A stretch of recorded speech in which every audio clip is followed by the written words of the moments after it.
baik, bismillahirrahmanirrahim, Bu. Assalamualaikum warahmatullahi wabarakatuh. Waalaikumsalam warahmatullahi wabarakatuh. Selamat pagi, Ibu. Mas sehat, Ibu? Kabarnya? Alhamdulillah. Kompak ini warna merah hitam gitu. Iya. Itu bawa tetapi kemana? Biasanya Iya biasa. Iya, Ibu. Oh iya, Ibu sebelumnya Biasanya mah berseragam, juga. Saya kalau seragam seragam seperti bapak. Keren banget sih, emang kompak banget berarti nih ibu-ibunya di rumah saya meskipun udah tapi tetap kompak gitu. Iya. Ibu sedang izin terpantun oleh Ibu nama Bapak Ali Rizky, adik mahasiswa Wisma Dulu di Bandung semester 5 jurusan Pendidikan Islam. Ibu sedang izin Bapak saya di sini Bapak mau penyuluhan terkait dengan lansia tangguh, nah dan 7 dimensi lansia. Mungkin sebelumnya Ibu tidak familiar atau tidak aneh lagi mendengar dengan 7 dimensi lansia ini. Udah ada yang tahu kan Ibu 7 dimensi lansia itu mungkin sering dijelaskan gitu ya di BKL atau di posyandu yang kalau salah perbuatan ada ya Ibu itu kan ya suka ada pilihan gitu ya. Nah mungkin ibu-ibu yang saya hormati sebelumnya pastinya Ibu kita itu setiap manusia itu mengalami beberapa fase dalam kehidupan itu. Mulai dari kita melahirkan kita berarti masih menjadi bayi. Lalu setelah beranjak ke sana kita menjadi balita. Setelah balita kita beranjak menjadi remaja, dewasa dan mungkin ada juga lansia.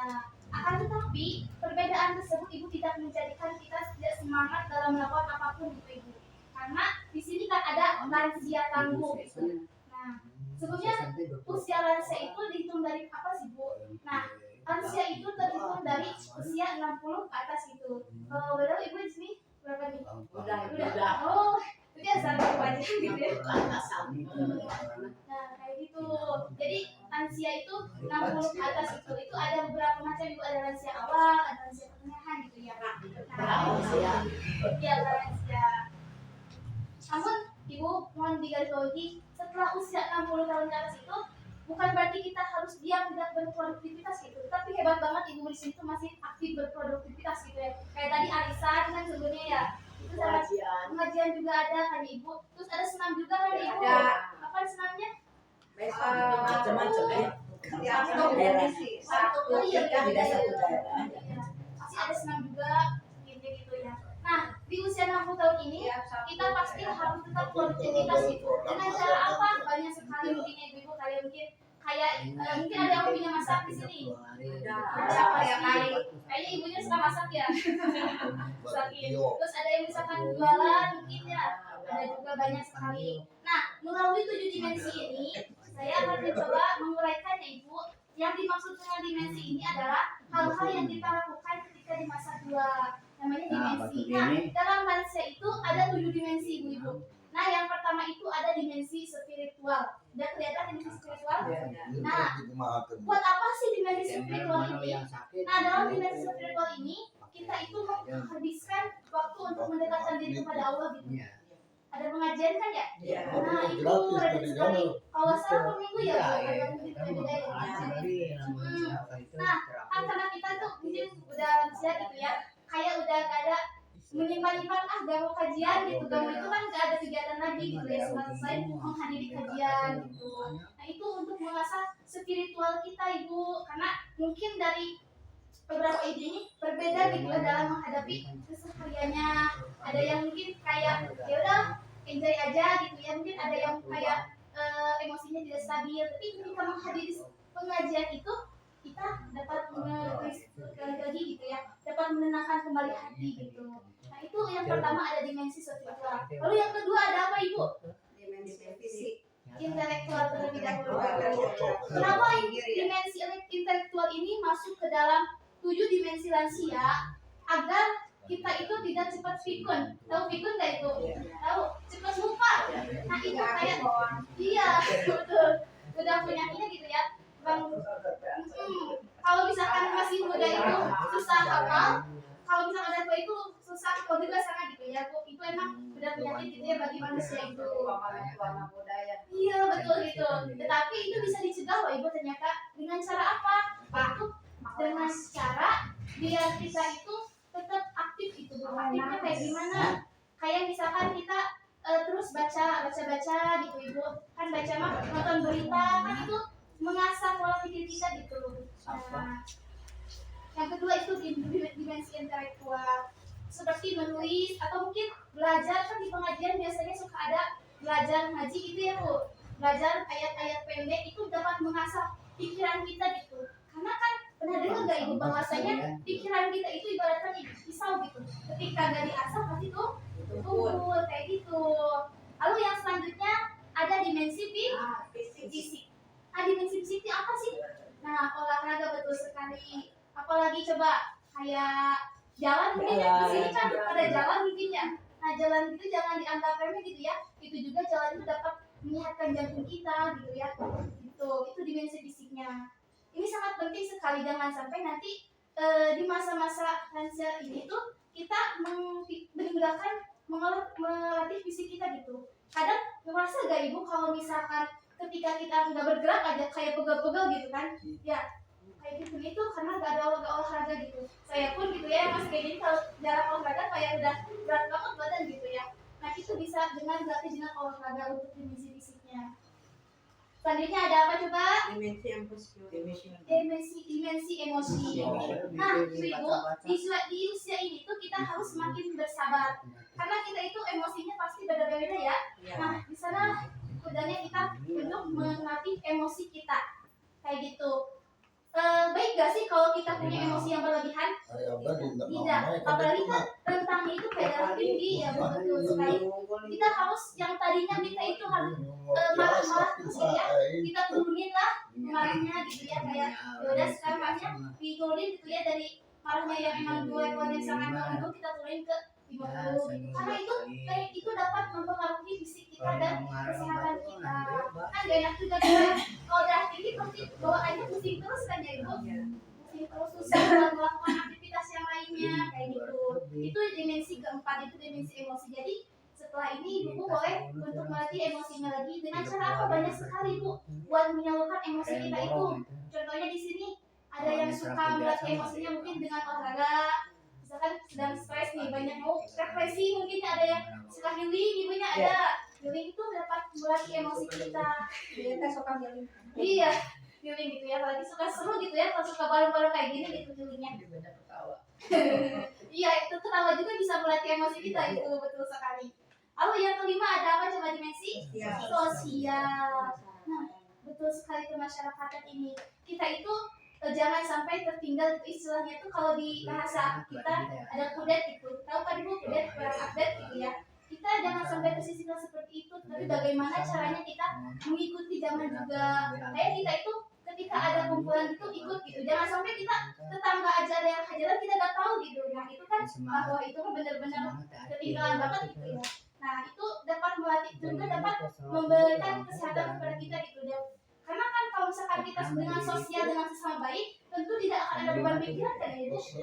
Beda lagi dengan orang yang gak akur ya, misalnya dengan tetangganya kan itu banget gitu ya, pikiran banget gitu, kesana kesini asa ada yang merhatiin gitu ya. Nah gitu. Bestie. Iya gitu, jangan karena kita kan berbaur aja gitu Ayah ya. apa bestian. Bestian gitu ya, kayak circle ada ya bu, circle gitu. Nah, yang keenam itu ada dimensi vokasional dan keahlian. Namanya juga keahlian. Ya, keterampilan itu masuk ke 7 dimensi lansia.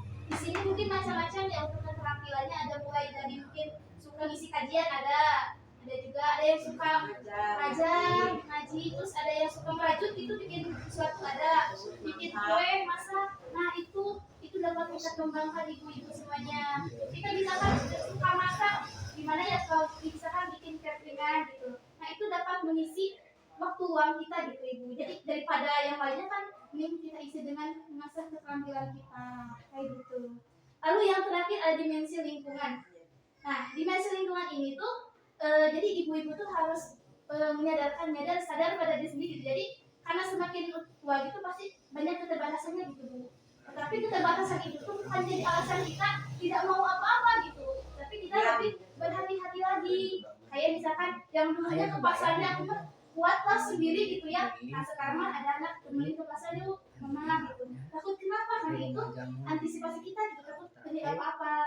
Terus ketika yang bepergian yang biasanya naik angkutan umum gitu ya, kan kalau udah lanjut di sini mungkin kayak berabe gitu ya, harus ada diantar kayak gitu. Nah itu kesadaran itu harus kita munculkan untuk ya refleksi diri betul sebagai ibu kayak gitu. Nah terus di sini ada apa ya? Saya mau kasih itu ya ibu kayak tips gitu. Biar kita itu tidak mudah pikun, tapi dengan arah Islami gitu, dikaitkan dengan Islam lah gitu ya. Banyak main hard rock iya begitu, aduh, saya masya Allah. Nah, main band kepret. ya nyampe kepret, kayak sering kan soalnya. Banyak banget ternyata ya ibu-ibu semuanya. Cara kita untuk mencegah kepikunan dengan arah Islami yang dimana ini tuh udah sangat diajarkan oleh sahabat terdahulu di Nabi Muhammad SAW, dan itu adalah panutan untuk kita karena sunnah namanya yang harus dituturkan kita gitu ya. Yang pertama itu dengan membaca Al-Quran, itu udah apa ya, udah terpercaya atau sudah terbuka sama para ahli terdahulu bahwasanya dengan membaca Al-Quran itu dapat memperlambat pikun gitu. Jadi kita tuh gak akan insya Allah gitu ya. Nah gitu. Tapi udah yakin lah ilmu di sini pasti. Iya, selawat juga bisa tuh. Nah habis sholat minimal 1 lembar ya ibu gitu. Salawat juga bisa buat refreshing, buat merilis emosi kita gitu. Dengan itu namanya kalau di kita di bimbingan bahasa Indonesia itu ada terapi dengan musik gitu kayak gitu. Lalu yang kedua ada dengan zikir. Ternyata zikir itu bisa mencegah kepikunan. Karena apa? Karena zikir itu bisa merilis berhubungan langsung dengan Allah. Terus dengan zikir ibu sering merasa gak kayak kita itu tenang gitu ya. Nah itu esensinya yang kita ambil itu ketenangannya kayak gitu. Emosinya keluar, kita tenang, dapat pahala. Jadi udah plus banget lah gitu ya kalau zikir mah gitu. Lalu ada salat tepat waktu kayak gitu ibu. Ini emang udah gak ada alasan lagi gitu ya, nggak kayak nanti gitu ya, pasti udah tepat waktu kayak gitu. Lalu yang selanjutnya silaturahmi seperti ini. Karena apa? Karena ketika kita terus berdiam diri itu menyebabkan kita itu kekurangan apa ya, asupan karena kan otak kita juga membutuhkan asupan gitu ya ibu, sehingga kehabisan kata, kehabisan apa menyebabkan kepikunan itu. Nah dengan silaturahmi kayak gini kan kita pasti sering kali berbagi gitu ya ibu, cerita misalkan anak abi mah kayak gitu gitu ya kan. Itu biasa ibu jalan alternatif supaya mencegah kepikunan kayak gitu ibu, terkait dengan lansia tanggung dan 7 dimensi lansia kayak gitu. Kita coba yang lebih tahu banget ibu. Enggak. Ada keluhan bagaimana? Iya, sepertinya kita alami ya.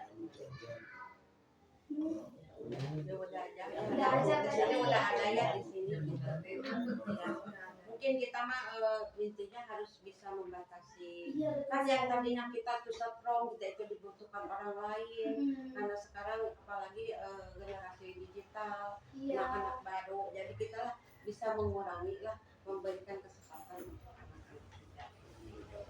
Jadi perbaiki diri lah. Tadi itu pokoknya mah di usia pokoknya mah gini ya, apa ya, usia boleh senja tetapi semangat tidak boleh senja gitu ya. Semangatnya harus tetap ya ibu semuanya, kayak semangatnya apalagi semangat dalam mencari ilmu ya, karena kita itu memang tidak ada habisnya, bahwa kita harus mencari ilmu dari mulai dilahirkan di AI sampai di kubur itu. Iya betul sekali, harus bersih lagi. Mungkin gitu ya ibu penyuluhan terkait dengan lansia tangguh dan 7 dimensi lansia. Jadi itu nanti boleh dipegang aja ya. Jadi itu dicukupkannya dari saya. Mohon maaf atas segala kekurangannya. Terima kasih atas perhatiannya. Wassalamualaikum warahmatullahi wabarakatuh. Waalaikumsalam warahmatullahi wabarakatuh. Terima kasih atas kehadirannya. Ya.